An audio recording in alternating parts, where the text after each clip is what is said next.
The best thing that my parents ever did core in my life would definitely have to be boarding school. Now, to give you a bit of context on who I was and when I was a kid, so I just got to put my battery into battery safe mode. Should have done this a lot earlier. Um, the funny thing about this whole thing is that when I mean by boarding school, I mean by taking me to boarding school in China. All right.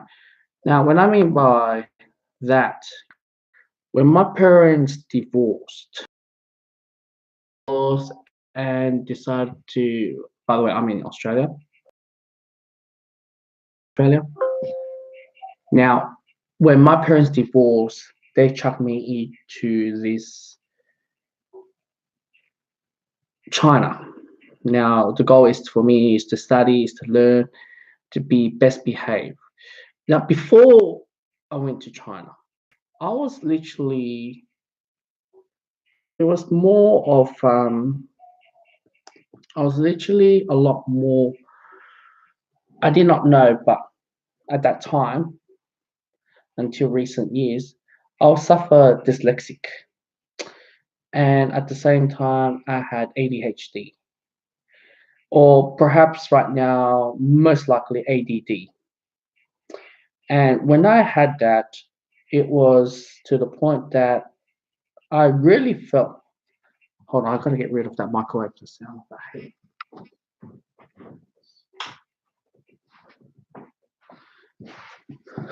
Okay, the sound of it. Because, I've learned, you know, basically I didn't know how to read or write or do my mathematics or things like that. I've always been hyperactive. My grandparents and my parents couldn't look after me. I'll be running miles away and I'm not there to be seen. Where nowadays it's like I'm just literally thank I look back in my life and the best moment in my life would definitely have to be in the boarding school or staying in China. But let's just focus on boarding school. I cannot talk about um, life, China life. That's the next video. Okay, boarding school. Now, I did not know boarding school in Australia. Um, you have to live in the countryside or the country to able to go to the boarding school, or you have to chuck your kids to go to boarding school. You have to go to the country, and I've hear former classmate, with their experience in boarding school was terrible. For me personally, from my experience, especially in China, I'm not speaking in staying in Western world because we live in a society where you cannot hit, right? There's no hit policy, no smacking policy, right? And I was a very very hyperactive, very very like a naughty kid who really does need to be deserved to be hit to be disciplined to a stage that it get across my mind. And they use a bit of like, I can't say torture method, but they use like you squat halfway against the wall and you have a long ruler on your lap and try to balance it. And they use try to like a bit of torture, or they make you do push-ups or things like that. And it really disciplined me straight away. And it made me learn, it made me talk, it made me like I like the way how they structure. I don't know, is it just all schools in the Asian, or it's just thing for boarding school? Now, for those who doesn't know what's boarding school, oh gosh, I mean, 4 minutes and 30 seconds into this video and not sharing, it's those guys who's like you live and stay in the school facility, maybe perhaps 5 days, maybe 6 days or 7 days a week, depending on how the family and your education will be like. Now, I was definitely the bottom in the class. I was definitely being humiliated every single time because I'm always bottom in the class. By doing that, what they did in China is they announce your results out in the class one by one. So you can't imagine what everyone has cannot wait to receive my results because everyone's laughing their head off. But what I do learn is like being like it taught you the stage and how to be like how to attend house chores. You fix your own room and you how to wash shoes and how to be disciplined. It's about discipline. It's about learning actual real life skills. And this is something that I've noticed a lot of kids in the Western world, uh, because they don't learn the life skill. They've been learning mathematics, geography, history. Like they're great, but on the side, when we have no class, we had to learn how to wash. We had to learn how to do this and how to do that. But I'll show you the time schedule, time daily routine. So we wake up, we brush our teeth, we're getting our shoes, we'll make our bed, we'll make our mosquito net beds, net, sorry, not bed. And after that, we go for a run for laps. And after a run for laps, then you have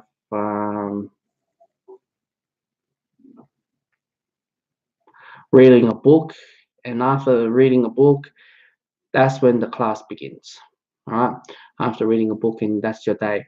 And I'm speaking as if when I was 7 years old to 10 years old.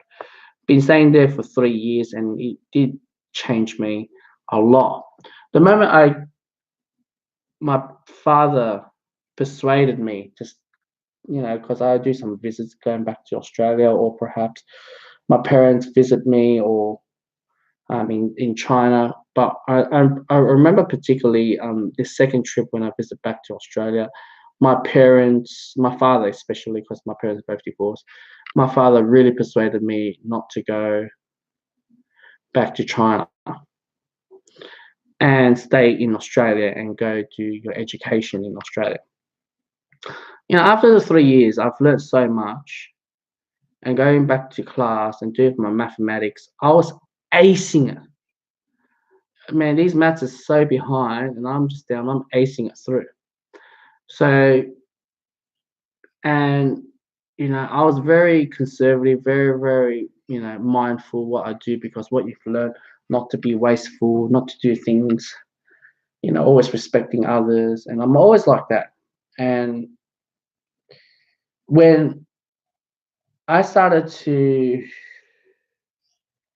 when you go through boarding school, you've been monitored by authoritarian structure. They monitor how you eat, they monitor how you sleep. Like there's someone, if you waste food, there's someone out there with their book, like putting records out, like who's wasting food and who's, not sleeping. This everything is monitored, and it really taught me in a very disciplined way. But the moment I got back to Australia and stayed with my father, I just went loose. I was, being a single, looking after the house myself. When my father at the time was gambler, and I just eat a lot of junk food, and I just plumped up straight away. When I was a kid, I was really, really skinny, and what I do admire in today, even though it all happened when I was a kid, right? This whole boarding school is the fact that there was so much things that flashback um, to me and realize what is it to be a good citizen of this society. And I remember when I was at the suicidal thought process, when I when I go through my old photos, the ones that I had when I was in China, it really uplifted me and realized the meaning. Why should I stay in this society? And ever since then, that's when things kind of change in my direction. And even though I'm speaking when I was 24, 25, 24, 25, I'm 29 now.